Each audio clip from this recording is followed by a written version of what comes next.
നമസ്കാരം. ഞങ്ങളിപ്പോൾ നിൽക്കുന്നത് റോസം എന്ന് പറഞ്ഞ ആളുടെ വീട്ടിലാണ്. ഐഷ അപ്രത്യക്ഷമായപ്പോൾ തൊട്ട് നാളെ വരും മറ്റന്നാൾ വരുമെന്ന് പറഞ്ഞ് കാത്തിരുന്ന ഒരു കൂട്ടുകാരിയാണ്. അമ്മ നമസ്കാരം. നമസ്കാരം. ഇപ്പൊ അമ്മ വലിയ വിവാദത്തിലായി, ഉള്ള അസുഖത്തിന്റെ കൂടെ കൂടുതൽ അസുഖമായി എന്ന് പറഞ്ഞു ഇല്ലയോ? ഒത്തിരി രോഗമുണ്ട്, ഒറ്റയ്ക്ക് താമസിക്കുന്നതോ ആരും സഹായത്തിനുമില്ല. ഐഷയുമായിട്ട് നല്ല സ്നേഹത്തിലായിരുന്നു അമ്മ, നല്ല ഇഷ്ടമായിരുന്നു ഐഷ. അതെ, ഒരു 2-3 മാസമേ അവരിവിടെ ഉണ്ടായിരുന്നുള്ളെങ്കിലും ഒരു കൂടെ പുറപ്പെടുമില്ല. അതായത് എനിക്ക് വയ്യാഴിക അവശതയൊക്കെ ഉള്ളത്, ഒരാവശ്യം വന്നാൽ അവരോടി വന്ന് എന്നെ സഹായിക്കുമായിരുന്നു. അവരുടെ ആവശ്യത്തിന് ഞാനും പോകുമായിരുന്നു. അവരവിടെ നിന്ന് താമസിച്ചപ്പോൾ എനിക്കറിയത്തില്ല. ഞാൻ ഇവിടെ ഷെഡ് വെച്ച് ഇവിടെ താമസിക്കാനായിട്ട് ഇവിടെ വന്നപ്പോഴേ എനിക്കറിയത്തുള്ളൂ. അതൊക്കെ അവരുടെ കുടുംബ പ്രശ്നം, അതെനിക്കറിയത്തില്ല. എന്നാൽ എന്നോട് പറഞ്ഞാൽ അത് ഞാൻ കണ്ടിട്ടില്ല, എനിക്കതറിയത്തില്ല. ഇവരിവിടെ ഷെഡ് വെക്കാൻ വന്നപ്പോഴും അറിയത്തില്ല. പിന്നെ അത് പണിയൊക്കെ തീരാറായി കഴിഞ്ഞപ്പോൾ കൂടിയാൽ ഒരു 2-3 മാസത്തെ ഒരു പരിചയമേ ഞങ്ങൾ തങ്ങളിൽ ഉണ്ടായിരുന്നുള്ളൂ. അവർക്കും ആരും ഞാനും ഒറ്റയ്ക്കായിരുന്നു. അങ്ങനെ ഒരു സ്നേഹമൊന്നല്ലാതെ വേറൊന്നുമില്ല. അപ്പോൾ ഐഷ ഉണ്ടായിരുന്നു എന്ന് എല്ലാവരും പറഞ്ഞപ്പോൾ ഞാനും ഓർത്ത് സത്യമാണ്. പക്ഷേ ചിലപ്പോൾ അതിനകത്ത് ഇറക്കി തരികടെ ഉള്ളതല്ലേ, അതുപോലെ ആരെങ്കിലും വേഷം കെട്ടിച്ച് അവിടെ നിർത്തിയതായിരിക്കും. ആ ഉള്ളിലല്ലേ നിൽക്കുന്നത്. നേരം ആരും പോയിട്ട് നോക്കിയില്ല, അതുകൊണ്ട് ആർക്കും അത് വ്യക്തമായിട്ട് അറിയത്തില്ല. ഞാനിവിടെ ഇല്ലായിരുന്നല്ലോ, ഉള്ളൂ. അതേ ഉള്ളൂ. അപ്പം ഐഷ വന്നു എന്ന് കേട്ടപ്പോൾ ഒത്തിരി സന്തോഷിച്ചു പോയി. അപ്പം ഐഷ വന്ന് ഞാനങ്ങ് വിചാരിച്ചു പോയി, അതാ പറ്റിയത്. അതൊന്നും എനിക്കറിയത്തില്ല. പിന്നെ അതൊക്കെ അവർ നോക്കുമോ, നോക്കാൻ അന്വേഷിക്കുകയോ ചെയ്യുന്നത് അത് അവരുടെ കാര്യമല്ലേ. ആരൊക്കെ നോക്കുന്നതെന്ന് ഞാൻ എന്തിനത് അന്വേഷിക്കാൻ പോന്നേ? 2012 നടന്നതല്ലേ ഈ 12 വർഷം 13 വർഷം കേസ് അന്വേഷണം വല്ലതും നടന്നോ? അത് കൊടുത്തു, പോലീസ് എന്നെ അവിടെ വിളിച്ച് ചോദിച്ചു എന്നൊക്കെ ഉള്ളതല്ലാതെ, ഫോൺ വന്ന കാര്യമൊക്കെ പറഞ്ഞു എന്നുള്ളതല്ലാതെ ഇതൊക്കെ എങ്ങനെ നടക്കുന്നുണ്ടെന്നൊന്നും എനിക്കറിയത്തില്ല. എന്നെ ആരോട്ട് അറിയിച്ചുമില്ല, എനിക്കൊട്ട് അറിയത്തുമില്ല. പിന്നെ അതേപ്പറ്റി ഒരു വിവരവും ഇല്ലായിരുന്നു. കുറേ കാലമായിട്ട് ഇതില്ലാതിരുന്നപ്പോഴാണ് ഒരു സുപ്രഭാതത്തിൽ ഞാൻ അവിടെ പോയി ചോദിച്ചപ്പോൾ അവിടെ കണ്ടെന്ന് പറഞ്ഞപ്പോൾ സത്യമാണെന്ന് ഞാൻ വിചാരിച്ചു പോയി. അതാ പറ്റിപ്പോയത്.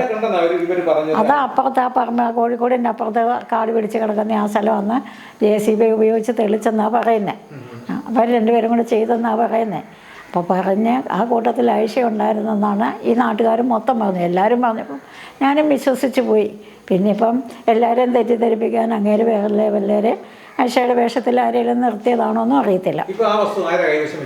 എൻ്റെ സ്ഥലമാണ്, ഞാൻ മേടിച്ച സ്ഥലമാണ്. ഐഷ അല്ലെന്നേ, സെബാസ്റ്റ്യൻ റിയൽ എസ്റ്റേറ്റ് അല്ലേ വന്നതാ. അത് തന്നെ അയാൾ ഓരോ കാര്യം ഉണ്ടാക്കി ഇങ്ങനെ ഇടിച്ച് കയറി നടക്കുന്നതാണ് ഇപ്പം തന്നെ കണ്ടെടുത്തോളം കേട്ടെടുത്തോളം അറിയത്തില്ലേ. അപ്പോൾ ഒരു കാരണം ഉണ്ടാക്കി വന്നു, അത്രയേ ഉള്ളൂ. അല്ലാതെ ഞാനായിട്ട് പിന്നെ പറഞ്ഞ മാതിരി തന്നെ സുഹൃത്ത് ആ ബന്ധമൊന്നുമില്ല. നിങ്ങളെയൊക്കെ കാണുന്ന പോലെ കണ്ടു പോയി എന്നല്ല, കണ്ടാൽ ജസ്റ്റ് ഒന്നും ചിരിച്ചു എന്നല്ലാതെ അതിൽ കൂടുതലൊന്നും ഒരു ബന്ധവും ഇല്ല. അയാളുടെ കാര്യസാധ്യത്തിന് അയാളിങ്ങനെ ഇടിച്ച് കയറി ഓരോ സ്ഥലത്തൂടെ പോകും. അത് അയാളുടെ സ്വഭാവമായിരിക്കും. അതൊന്നും എനിക്കറിയേണ്ട കാര്യമില്ലല്ലോ, എനിക്കതിലൊന്നും അറിയേണ്ട കാര്യമില്ല. എനിക്ക് പിന്നെ ആകെ പറ്റിയത് അവിടെ കണ്ടെന്നാണ്. പക്ഷേ അത് അന്നേരത്തെ ആവേശത്തിലും സന്തോഷത്തിലും വന്നതായിരിക്കും എന്നോർത്ത് പറഞ്ഞു ഇതാ. പിന്നെ അതേപ്പറ്റി ആരും ഒന്നും പറഞ്ഞിട്ടുമില്ല, കേട്ടിട്ടുമില്ല, എനിക്കൊന്നും ഒട്ടും അറിയത്തുമില്ല. ഈ മിസ്സായെന്നുള്ള കാര്യം ഞാൻ മറന്നും പോയായിരുന്നു.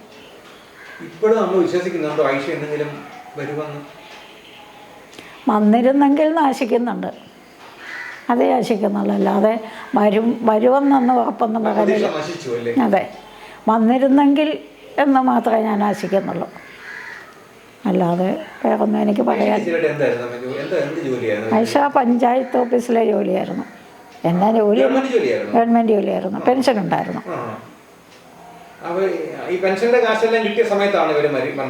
ഞാൻ പള്ളിപ്പറമ്പള്ളിയിൽ ഓഗസ്റ്റ് 15-നാണ് പോകുന്നത്. ഏത് വർഷം ഒന്ന് ഓർക്കുന്നില്ല. അപ്പോൾ ഓഗസ്റ്റ് 15-ന് ഞാൻ പള്ളിയിൽ പോയേച്ച് വന്നു കഴിഞ്ഞപ്പോഴാണ് ഐഷയുടെ കോള് എൻ്റെ ഫോണിൽ കണ്ടത്. അപ്പോൾ അത് ആദ്യം കിട്ടിയ പൈസയ്ക്കൊക്കെ ഉണ്ടായിരുന്നു. അവർക്ക് താമസിക്കാൻ അവിടെ ഷെഡ് ഉണ്ടാക്കിയത്. പിന്നെ അവിടെ സുരക്ഷിതമല്ലെന്ന് കണ്ടപ്പോഴാണ് സ്വന്തമായിട്ട് അവർക്കായിട്ടുണ്ടാക്കാൻ നോക്കിയത്. അപ്പോൾ എങ്ങനെ ആയാലും കിട്ടിയ പൈസയെല്ലാം ഈ ഷെഡൊക്കെ ഉണ്ടാക്കിയ വഴിയെല്ലാം തീർന്നിട്ടുണ്ട്. ഈ റോഡ് സൈഡിലുള്ള വസ്തു ഇപ്പൊ വിറ്റിട്ടില്ല, നമ്മുടെ കയ്യിൽ തന്നെ ഇപ്പോഴും. ഈ വസ്തു അമ്മയ്ക്ക് വാങ്ങിച്ചു തന്നത് ഈ സെബാസ്റ്റ്യൻ ആയിരുന്നോ? എൻ്റെ ഈശ്വര, ആ മനുഷ്യൻ എന്നാ കാര്യത്തിനാണോ ഇതിൻ്റെ അകത്ത് വലിച്ചഴിക്കുന്നത്? അതും ഇതുമായിട്ട് യാതൊരു ബന്ധവും ഇല്ല. ഇതെല്ലാവരും ഇങ്ങനെ അറിയാൻ വേണ്ടി കിള്ളി വരും. എന്നിട്ട് അവസാനം ഇതെല്ലാം കൂടെ ഭാരമായിട്ട് എൻ്റെ തലയിലോട്ട് കൊണ്ടിടും. ഇവിടുത്തെ സ്ഥലക്കച്ചവടമോ ഞാൻ മേടിച്ചതോ കൊടുത്തതോ ഒന്നുമായിട്ട് അയക്ക് ബന്ധമില്ല. ആകെയുള്ളത് അയക്ക് റിയൽ എസ്റ്റേറ്റ് നടത്താൻ വേണ്ടിയിട്ട് ആ പറമ്പ് വന്നൊന്ന് തെളിച്ചെന്ന് മാത്രമേ ഉള്ളൂ, അല്ലാതെ വേറൊന്നുമില്ല. അയാൾ അത് കഴിഞ്ഞിട്ട് അയാളുടെ പോക്കിന് പോയി. അയാൾ ഇതിലൂടെയൊക്കെ നടക്കുന്ന മനുഷ്യനായതുകൊണ്ട് അയാൾ കയറി ഇറങ്ങി നടന്നെന്നുള്ളതേ ഉള്ളൂ. അതിന് ഇത്രയും വലിയ ഭാരം എൻ്റെ തലയിലോട്ട് ഇടേണ്ട കാര്യമുണ്ടോയെന്ന് എനിക്കറിയത്തില്ല. എനിക്ക് 70 വയസ്സ് കഴിഞ്ഞു. അത് ആർക്ക് എന്നാ പറയാൻ മേലാത്ത ഇത് അവരാണെന്ന് ഞാൻ പറഞ്ഞാലോ ശരിയാവുമോ? അതാരെന്നേലും പറയട്ടെ. ആ മനുഷ്യനിലൂടെ എല്ലാം നടന്നിട്ടുള്ള മനുഷ്യനാണ്, എല്ലാവരുമായിട്ടും ബന്ധപ്പെട്ടിട്ടുണ്ട്. എല്ലാം എനിക്കറിയത്തില്ല. അയാൾ ആരോടൊക്കെ മിണ്ടുന്നുണ്ടോ ഇതിലൊക്കെ പോകുന്നുണ്ടോന്നൊന്നും അറിയേണ്ട കാര്യം എനിക്കില്ല. എനിക്ക് എന്നെ നോക്കിയാൽ മതി. സെബാസ്റ്റിനെ പരിചയപ്പെടുത്തിയത് ചേച്ചിയാണ് എന്നാണ് അവർ ആരോപിക്കുന്നത്. ഈ കേസുമായി ബന്ധപ്പെട്ട് ഇപ്പം 3 തിരോധാന കേസാണ്. ബിന്ദു പത്മനാഭൻ, ജൈനമ്മ, അതേപോലെ തന്നെ ഐഷ. ഇതുപോലുള്ള അക്കടി ചെന്ന് അല്ലെ അബദ്ധങ്ങളിൽ ചെന്ന് ചാടാതിരിക്കാൻ ഞാൻ നോക്കിയാൽ പോരെ? ആയുസിൻ്റെ ബലം കൊണ്ടും ദൈവത്തിൻ്റെ കാരുണ്യം കൊണ്ടും മാത്രം അതിൽപ്പെട്ടില്ല. അല്ലെങ്കിൽ ബാക്കി അങ്ങേരുടെ റെക്കോർഡൊക്കെ കേൾക്കുന്നില്ലേ? ഓരോരുത്തരെ അതന്നെ അസ്ഥിയുടെ കൂമ്പാരമല്ലേ വീട്ടിൽ. അതിലൊരസ്ഥി ഞാനും ആകുകയില്ലായിരുന്നോ? ആ എല്ലിന് കൂട്ടത്തിൽ ഒരു കഷ്ണം എൻ്റേതുമായി മാറിയാനേ. അത് തന്നെയുമല്ല, ഒരു 10-15 വർഷമെങ്കിലുമായിട്ടുണ്ടായിരിക്കും ആയിഷയെക്കാളും കൂടുതൽ നോട്ടം എണ്ണിലിട്ടിട്ടുണ്ടായിരിക്കും. ആ മനുഷ്യനിലൂടെയൊക്കെ പണി നടക്കുമായിരുന്നു. എല്ലാവരോടും വിവരങ്ങൾ ചോദിച്ചും അന്വേഷിച്ചും വിവരങ്ങൾ അറിഞ്ഞിട്ടായിരിക്കും ഇവിടെ വന്നത്. അപ്പം ഈ 4 പേരിൽ ഒരാൾ ഞാനാകാൻ മേലാന്നുണ്ടോ? അത് പെടാഞ്ഞത് ദൈവത്തിൻ്റെ കാര്യമെന്നല്ലാതെ ഞാൻ എന്നാ പറയേണ്ടത്? എനിക്ക് തന്നെ ഞാൻ തകരേണ്ട എന്തിനാ? എൻ്റെ രോഗം കൊണ്ട് ഞാൻ തകർന്നേ ഉള്ളൂ. അല്ലാതെ ഇതൊക്കെ മനുഷ്യൻ ഞാൻ TV ഓഫാക്കും. അവർ പറയുമ്പോഴേ ഇതാ പറയുന്നതെന്നൊക്കെ ഞാൻ ഓഫാക്കും. കുറ്റപ്പെടുത്തുന്ന എല്ലാവരും പറയുന്നുണ്ട്, എന്തിനാ കണ്ടെന്ന് പറഞ്ഞതെന്നാ ചോദിക്കുന്നത്. പക്ഷെ അന്നേരത്തെ ആവേശത്തിന് പറഞ്ഞു പോയി. അതാണ്. എന്നാണേലും ഇത്രയും പറഞ്ഞുകൊണ്ട് സത്യം തെളിഞ്ഞില്ലേ? ഇത്രയൊക്കെ കാര്യങ്ങൾ പുറത്തു വന്നില്ലേ? അവിടെ ഇത്രയും മാന്തിത്തൊഴിച്ച് ഇത്രയും ആൾക്കാരുടെ അസ്ഥി കൂമ്പാരം അവിടെ ഉണ്ടെന്ന് കണ്ടെത്താൻ പറ്റിയില്ലേ?